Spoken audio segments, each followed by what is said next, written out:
got some exercise and some movement in. Really good food yesterday. Stoked on the overall location.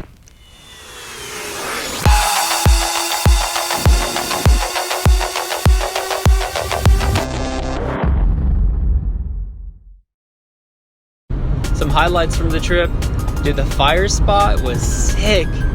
So I was stoked that the fire pit was as big as it was. I mean, that was one of the biggest fires I've ever built. Exercising and working out was great yesterday. I'm stoked that somebody was nice enough to have cut all these logs beforehand out in the trees. And then I had over 100 pounds of wood to burn. So I had like a good workout and a good pump. Stoked that I got some exercise and some movement in. Really good food yesterday. Stoked on the overall location for a one-day trek out into the mountains, because I arrived Thursday night, so I was there all day Friday, and I left pretty early Saturday morning. Just a great overall experience. The camp spot worked out really cool. Stoked on everything. Next Vision Quest is coming up soon enough.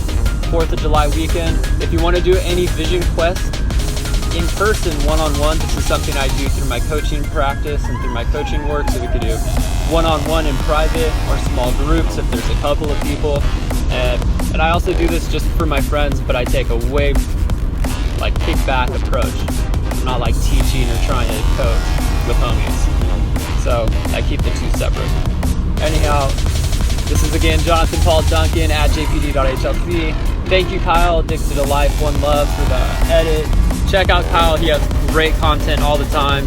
And if you want to work with him, he's a great guy to work with. Highly recommend it. Dude has loads of heart and is open to learning. So hit up Kyle, Addicted to Life, One Love. And until the next time.